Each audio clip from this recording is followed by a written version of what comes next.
Assalamualaikum warahmatullahi wabarakatuh. Selamat pagi, salam sejahtera untuk kita semua. Salam Merayu. Salam untuk saudaraku yang ada di Indonesia maupun di luar negeri. Mudah-mudahan damai selalu, dan yang sakit mudah-mudahan cepat sembuh, dan yang beraktivitas mendapat rezeki yang banyak, amin.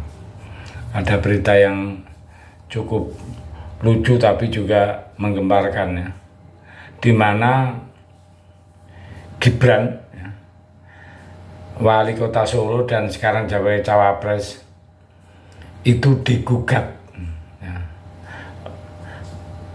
Tidak tanggung-tanggung gugatnya itu sebesar 204 triliun, ya, diajukan oleh alumni Universitas 11 Maret. Jadi Gibran mengatakan pihaknya menghormati semua pendapat, ya, berkata ya sudah dijalankan saja, kita hormati semua pendapat mengenai gugatan 204 triliun yang diajukan kepada Gibran. Dia tidak mempersoalkannya, disinggung mengenai banyak yang tidak setuju putusan dari MK. Gibran tidak menyoalkan hal itu. Menurutnya semua masukan hingga kritikan bahkan evaluasi ia tampung. Ditanya apakah akan menuntut balik, Gibran mengikuti proses hukum yang ada. Ya berkata, enggak lah, enggak apa, semua masukan, kritikan, evaluasi kami tampung, enggak apa-apa, semuanya proses dijalankan saja. Yang sebelumnya penggugat perkara nomor 90 tentang usia minimal capres-cawapres yang sudah diketok oleh MK. Nah, jadi ini kan muncul lagi di Solo, ya. Jadi Gibran itu sekarang digugat di Pengadilan Negeri Solo, ya, oleh Aryono Lestari. Ya.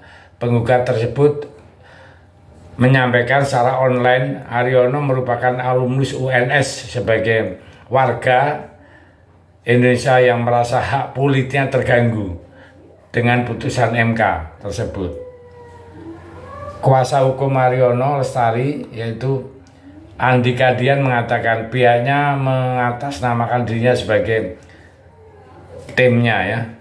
Nah, itu menggugat, ya. Tergugat satu itu Gibran, nah, terus tergugat dua dalam pengajuan gugatan itu adalah Andika. Nah, di sisi lain juga Andika itu memasukkan dalam uji materialnya yang dilakukan oleh Almas, ya, yang disingkat itu, seakan-akan terjadi pengaburan atau pembohongan. Dia adalah mahasiswa Universitas Negeri Surakarta, padahal tidak ada. Itu Universitas Surakarta yang disingkat UNSA.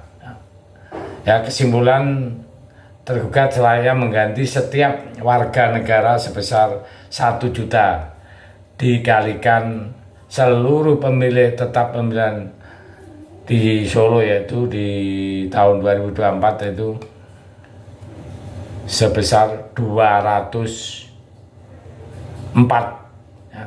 ya, dikalikan 1 juta, ya, ya jadi sekitar 204 triliun, ya. Kalau di sini kan penduduknya 204.000, ya.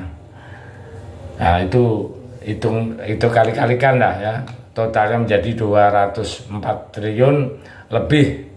Nilai tersebut diberikan kepada lembaga terkait sebagai anggaran pendidikan dan kepada seluruh warga masyarakat untuk mendapatkan pencerahan mengenai ilmu kewarganegaraan yang baik. Nah, ini penggugat ini juga agak-agak gimana, ya. Jadi merasa hak politiknya terganggu, dia akan menggugat calon wakil presiden.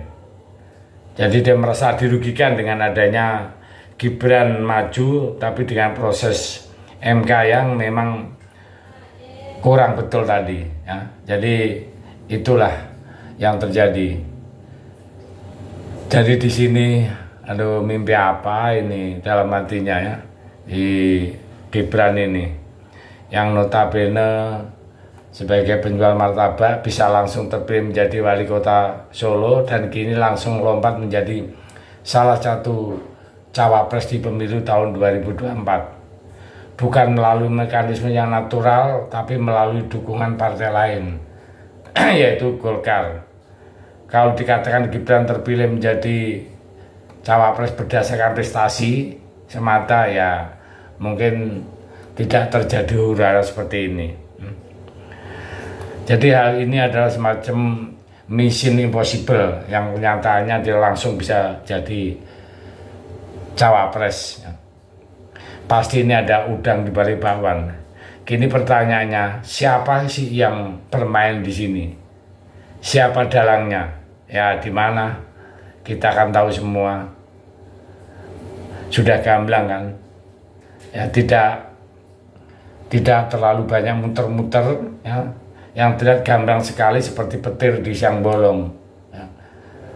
Dan dia kan punya seorang bapak yang notabene sebagai penguasa negara ini. Nah itu semua itu bermula jauh hari sebelumnya penetapan capres-cawapres. Terjadilah politik gerilya, ternyata sudah dilancarkan sang penguasa secara cermat, hati-hati, jujur. Saya juga salah satu dari jutaan fan dan pendukung Jokowi selama 2 periode yang pada masanya juga aktif ikut mempromosikan beliau ketika mencalonkan diri menjadi presiden. Dan jelas saya bukan satu-satunya yang patah hati dan kecewa.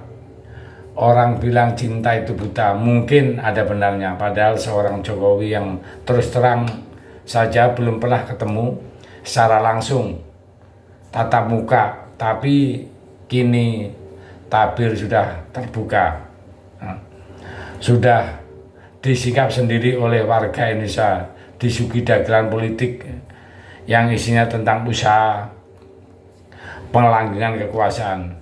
Siapa sangka seorang Jokowi yang dikatakan mukanya deso, kurus, krempeng, blonga-blongo, ternyata nafsu berkuasanya lebih besar dari presiden-presiden sebelumnya.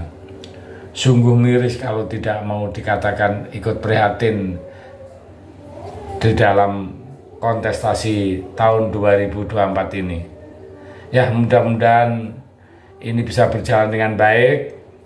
Masalah gugatan yang 204 triliun ya biar alam yang berjalan di Solo, ya. Sehingga proses pembelajaran untuk masyarakat Indonesia akan biar tambah dewasa.